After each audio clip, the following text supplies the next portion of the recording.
Fleur Drive is finally fully reopened and drivers are finding fewer barricades along the Ingersoll Avenue. Seasonal pause in road construction is giving city leaders time to focus on the next round of construction. Good evening, I'm Janae Town. I'm Elias Johnson. Thanks for closing out your day at 10 with us. So enjoy the lack of road construction while you can. 2024 apparently is going to be very busy. Yeah, one of the city's major north-south roads is set for a complete renovation. $17 million in road work, Andy, and it's already in the works. Yeah, guys, good point there. This is a little deceiving right now. These projects aren't finished. They're just kind of on pause for the winter, and then they'll start up in the springtime. In the spring, one new project will begin, though, and it's going to be a big one. Can we just say, though, that the Des Moines City Council has had itself a year, okay? First, there was the enormous headache that was Indira Shoemaker, where she was, who was taking care of her constituents, and what to do about her. There was the city choked with road construction, sewer work, fiber internet installation, and there was an election that would replace the mayor for the first time in 20 years. Well, it all wrapped up tonight at council chambers. They started off with some special recognition for Mayor Frank Cowdy, his final meeting ever.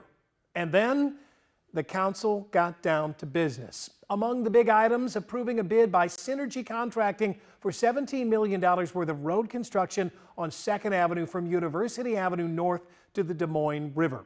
Another huge, messy project coming to one of Des Moines' busiest streets next spring. Now, this is Ward 1, and Chris Coleman just stepped in for Shoemaker last month, so he and his constituents were left out of the planning process. So tonight, this was a bitter pill for him to have to swallow. Well, I'm thankful that the city's spending $17 million on an important street in Ward 1. That's all good. But, you know, you spend $17 million, you want it as close to perfect as you can. In other areas of town, you know, the neighbors down there would say the wealthier parts of town, we're taking utilities underground, removing telephone poles and all those wires, and we just didn't have that in the budget down there, and that was really disappointing to a lot of people that live and work down there. We're going to have more. So we need to fix up our old infrastructure, and we've allocated dollars to do that with the local option sales tax dollars. We said we were going to do that. We're going to fix our roads, we're going to fix our sewers, we're going to get back our infrastructure that has been aged for so long.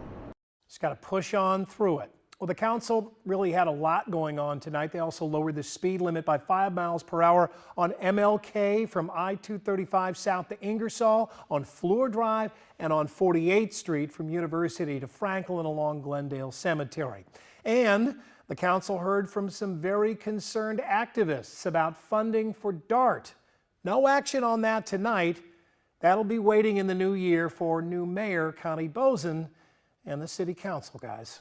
Yeah, a lot of business to follow up at the end of the year. It's a busy one tonight. All wrapped up for the year. Thanks, Andy.